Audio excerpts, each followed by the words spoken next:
জানাই নওগাঁ জেলা থেকে শুভেচ্ছা।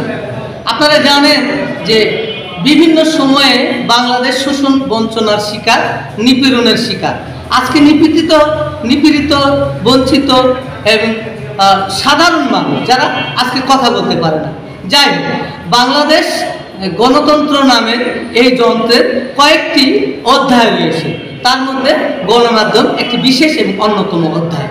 আপনারা জানেন যে ইতিমধ্যে 24-এর স্বাধীনতার স্বাদ বিভিন্ন সেক্টর, বিভিন্ন বিভাগ পরখ করতে পারলেও আজকে কিন্তু সাংবাদিকতার জগতে প্রচণ্ড বৈষম্য রয়ে গেছে।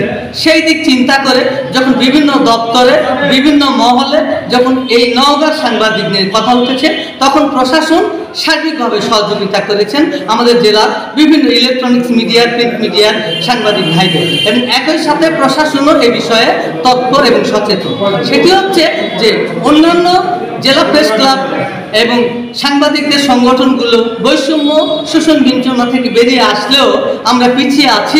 একই সাথে যখন আমরা স্বাধীনতার সময় সকল জেলা স্বাধীনতা মুক্ত হলেও আমাদের নওগাঁ 18ই ডিসেম্বর স্বাধীনতা মুক্ত হয়েছিল, কিন্তু আমরা গতকাল থেকে তীব্র আনন্দিত এই জন্য যে নওগাঁর গণমাধ্যম কর্মীরা যেটা চেয়েছিল সেই আলোকে গতকাল নওগাঁ জেলা প্রেস ক্লাবের বিগত দিনের যারা বৈষম্য ভিত্তিতে পরিচালিত করত জেলা প্রেস ক্লাব, এবং যেখানে বিভিন্ন তরুণ সাংবাদিকদের প্রবেশ নিষেধ ছিল এবং একইভাবে নতুন কোনো সাংবাদিক ভর্তি নেওয়ার প্রক্রিয়া একদম ছিল কণ্ঠাসা, সেই দিক থেকে বিলুপ্ত ঘোষণা করার পরে একটি আহ্বায়ক কমিটি নির্ধারণ করা হয়েছে।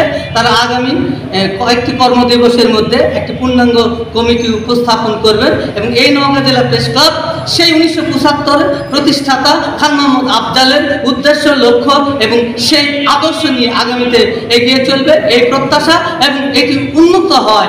আমি নওগাঁ নিউজের সাইফুল ওয়াদুদ এবং আমি কয়েকটি গণমাধ্যম পত্রিকার সাথে রয়েছি, সেই দিক থেকে আমার খুব সতেজ উৎফুল্ল, এবং আমি মনে করি এতে মুক্ত চর্চা হবে।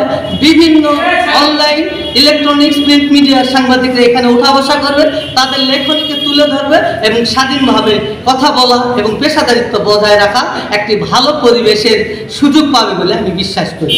তো সবাই ভালো থাকবেন, ধন্যবাদ সবাইকে।